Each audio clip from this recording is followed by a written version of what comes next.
అల్పపీడన ప్రభావంతో ఏపీలో భారీ వర్షాలు కురుస్తూ ఉన్నాయి. పశ్చిమ మధ్య వాయువ్య బంగాళాఖాతంలో మరొక అల్పపీడనం ఏర్పడింది. ఈ ప్రభావంతో ఇవాళ కోస్తా జిల్లాలో కొన్ని ప్రాంతాల్లో భారీ వర్షాలు, మిగిలిన చోట్ల తేలికపాటి నుంచి ఓ మోస్తరు వానలు పడతాయని వాతావరణ శాఖ తెలిపింది. అల్లూరి సీతారామరాజు, ఏలూరు, ఎన్టీఆర్ జిల్లాలో భారీ వర్షాలు పడతాయంటోంది. అయితే కోస్తా జిల్లాలో గంటకు 30 నుంచి 40 కిలోమీటర్ల వేగంతో గాలులు వీస్తాయని తెలిపింది. ఈ అల్పపీడనం మరింత బలపడే అవకాశం లేదని అంచనా వేస్తున్నారు. ఇవాళ అల్లూరి సీతారామరాజు, కాకినాడ, డాక్టర్ బిఆర్ అంబేద్కర్, కోనసీమ, తూర్పు గోదావరి, పశ్చిమ గోదావరి, ఏలూరు, కృష్ణా జిల్లాల్లో వానలు పడతాయంటున్నారు. శ్రీకాకుళం, విజయనగరం, పార్వతీపురం, మన్యం, విశాఖపట్నం, అనకాపల్లి, ఎన్టీఆర్, గుంటూరు, బాపట్ల, పల్నాడు, ప్రకాశం, తిరుపతి, చిత్తూరు, కర్నూలు, నంద్యాల, అన్నమయ్య, కడప జిల్లాలో ఓ మోస్తరు నుండి తేలికపాటి వర్షాలు పడతాయని వాతావరణ శాఖ అలర్ట్ చేసింది. ఆంధ్రప్రదేశ్ మీద అల్పపీడనాల ప్రభావం కనిపిస్తోంది. జూన్ 28, జూలై 15, 19, ఆగస్టు 3, 29, సెప్టెంబర్ 5, 13, 23 తేదీల్లో బంగాళాఖాతంలో అల్పపీడనాలు ఏర్పడ్డాయి. ఈ ఏడాది సెప్టెంబర్ నాటికే 8 సార్లు అల్పపీడనాలు భయపెట్టాయి. ఈ 8 అల్పపీడనాలలో 5 వాయుగుండాలుగా బలపడి తెలుగు రాష్ట్రాలపై తీవ్ర ప్రభావం చూపించాయి.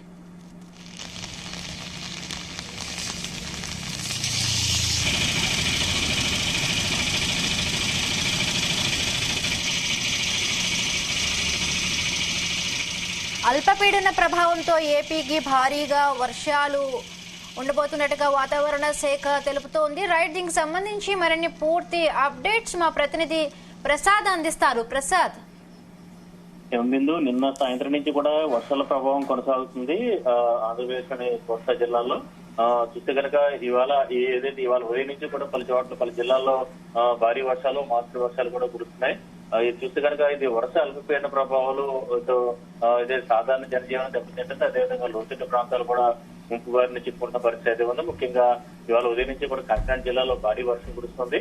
దీంతో సామర్లకోటతో పాటు పిఠాపురం ఈ ప్రాంతాల్లో లోతట్టు ప్రాంతాలు కూడా జలమయం కావడం జరిగింది. ప్రస్తుతం ఈ అల్పపీడన కారణంగా మత్స్యకారులు ఎవరు కూడా బయటకు వెళ్ళదని చెప్పి కూడా వాతావరణ శాఖ కూడా హెచ్చరికలు జారీ చేసిన పరిస్థితి అయితే ఉంది. ఇప్పుడు ప్రస్తుతం ఈ సీజన్ లో అంటే ఈ వర్షాల సీజన్ లో జూన్ నుంచి కూడా చూసుకుంటే కనుక వరుసగా 8 సార్లు అల్పపీడనాలు ఏర్పడిన పరిస్థితి అయితే ఉంది. దీంతో చూసుకున్న చోట్ల దాదాపు 3 నుంచి 4 రోజులు భారీ వర్షాలు కూడా కురిచాయి. అదేవిధంగా చూస్తే కనుక భారీగా పంట నష్టం పడింది, ఆస్తి నష్టం కూడా ఏర్పడింది, వరదలు కూడా సంభవించిన పరిస్థితి అయితే ఉంది. ప్రస్తుతం ఏర్పడిన అల్పపీడన ప్రభావం రేపు వరకు కూడా ఉంటుందని చెప్పి కూడా వాతావరణ శాఖ హెచ్చరికలు జారీ చేసింది. దీంతో సాధారణ జనజీవనం అయితే ఇబ్బందిగా మారిన పరిస్థితి అయితే ఉంది.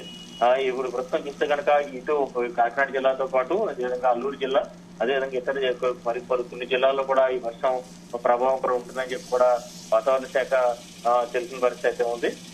ప్రస్తుతం ఏదైతే ఈ వర్ష అల్పపీడనాలు ఇప్పటికే కూడా భారీగా పంట నష్టాలు ఏర్పడ్డాయి. అదేవిధంగా లోతట్టు ప్రాంతాలు కూడా జలమయం పరిస్థితి ఉంది. వరదల కారణంగా ఏదైతే ప్రాణ నష్టం కూడా సంభవించిన పరిస్థితి ఉంది. ప్రస్తుతం ఈ వాతావరణంలో ఏదైతే ఈ అల్పపీడనం కారణంగా అయితే మత్స్యకారులు అయితే అప్రమత్తంగా ఉండాలి. తీసుకొచ్చడం ఏదైతే సముద్రంలోకి వేటకి వెళ్ళదని చెప్పి కూడా హెచ్చరికలు జారీ చేసిన పరిస్థితి ఉంది. రేపు వరకు కూడా ఈ ప్రభావం ఇలాగే కొనసాగే పరిస్థితి కనిపిస్తుంది. రైట్, అంటే ప్రధానంగా ఈ అల్పపీడనం ప్రభావంతో ఉంటే కోస్తా ఆంధ్రలో ఏ జిల్లాలకు ముఖ్యంగా అలర్ట్ చేసింది ఐఎండీ? ఏదైతే ప్రస్తుతం ఈ నిన్న నుంచి కూడా ఏర్పడిన ఈ అల్పపీడనం కారణంగా 6 జిల్లాల వరకు కూడా ఏదైతే ఈ వర్ష ప్రభావం ఉంటుందని చెప్పి కూడా ఏదైతే వాతావరణ శాఖ హెచ్చరికలు జారీ చేస్తే ప్రస్తుతం చూస్తే కనుక కాకినాడ, అనకాపల్లి, విజయనగరం, శ్రీకాకుళం జిల్లాలో భారీ వర్షాలు కురుస్తాయి. అదేవిధంగా మిగిలిన జిల్లాల్లో తేలిక నుంచి మోస్తరు వర్షాలు కూడా కురుస్తాయని చెప్పి కూడా ఏఎండీ హెచ్చరికలు జారీ చేసింది.